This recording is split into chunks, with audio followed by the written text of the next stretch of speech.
Have you ever exported fireworks? No, not yet. Firework quite dangerous. Yeah, dangerous. Hi, welcome to the Voice of Vietnam Manufacturing Interview Series. My name is Chris.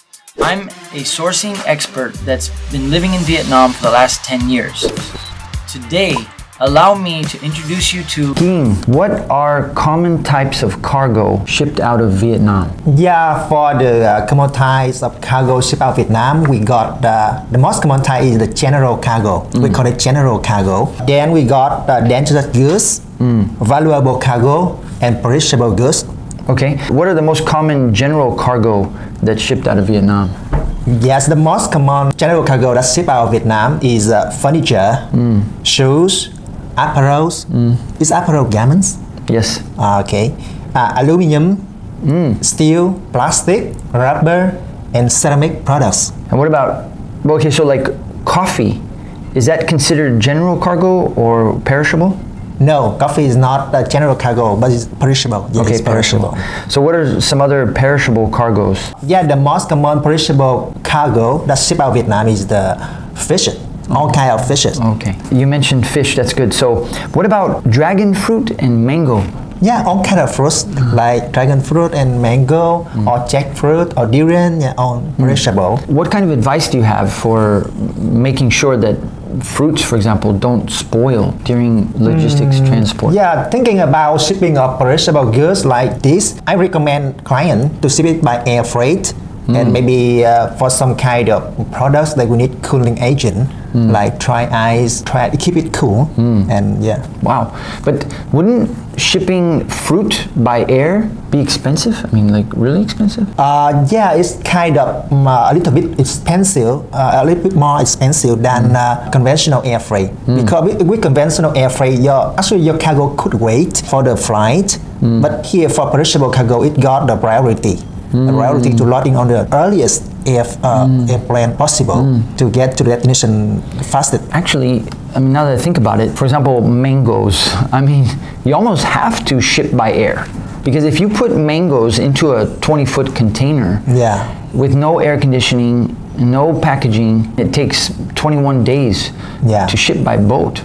Almost guaranteed the mango will spoil. You're right. For the fruit that's shipped by boat, mostly dry fruit, we still need to use the reefer container to keep it cool. But most of them is dry fruit. We ship it to like the European countries. Yeah. Okay. So reefer containers, how much more expensive are they? Is it easy to put a value on it? Like, for example, a non-refrigerated container, let's say, cost $100. So if it's a refrigerated container, will it be $200? Or, kind of double? It depends on the routing, but kind of double.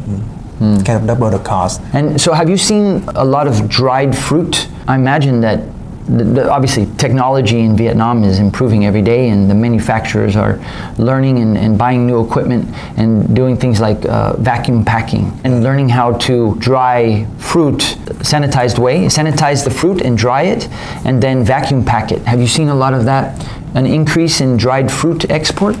Yeah, I see that they're doing that for the dragon fruit, for example. Yeah, or dragon fruit, because those are come in a ball. Do they slice it up and then dry it out? Because dragon fruit's quite wet. You know what I mean? Moist. So do they take the peel off, cut it up, dry it out, vacuum pack it, and then ship? Yeah, that's exactly what they do. They do it for all kind of fruits. My client or Miss company, they do it for all kind of fruit, like the most common jackfruit. They do it with banana, dragon fruit. What about sao ring? What about durian? Sao ring, I never seen they durian, rosette durian. But maybe that because technically it's harder to get off the seeds. You can't just cut it up. You'd have to pull it off the seeds, and then it's very mushy. But or maybe because the dried durian may not good. Be very good. That's a good point. Is gold considered a valuable cargo? Do you have questions about producing in Vietnam? Join one of my live webinars every Wednesday, 1 in the morning and 1 in the afternoon, that include a 20-minute question and answer session.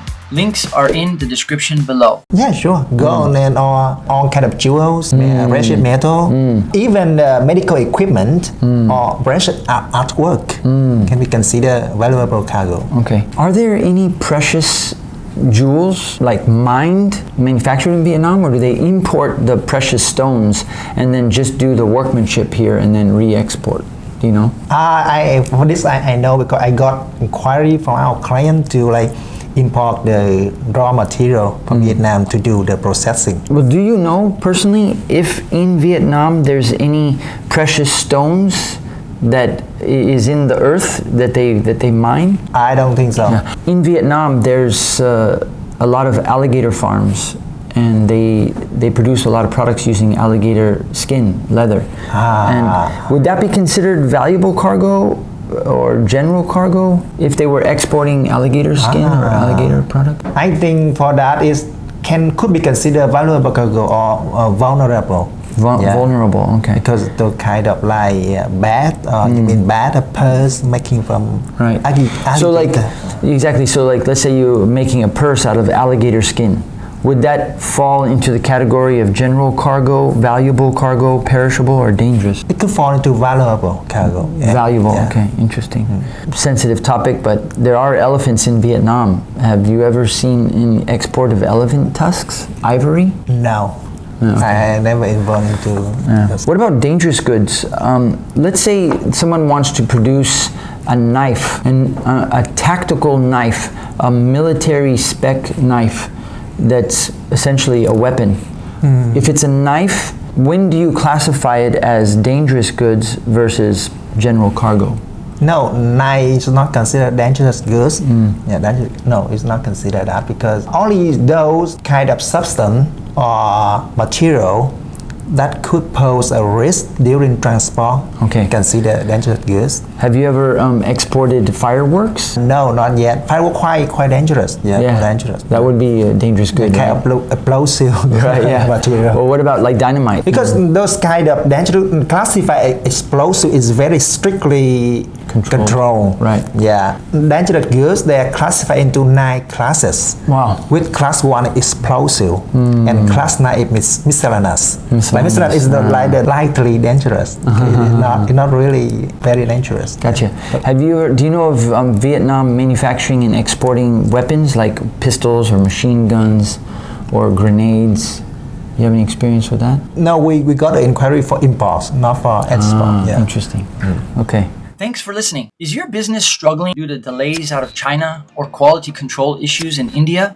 When is a good time to get on-the-ground advice or factory introductions from an expert in Vietnam? Schedule a one-on-one chat with me or let's meet for coffee in Ho Chi Minh City.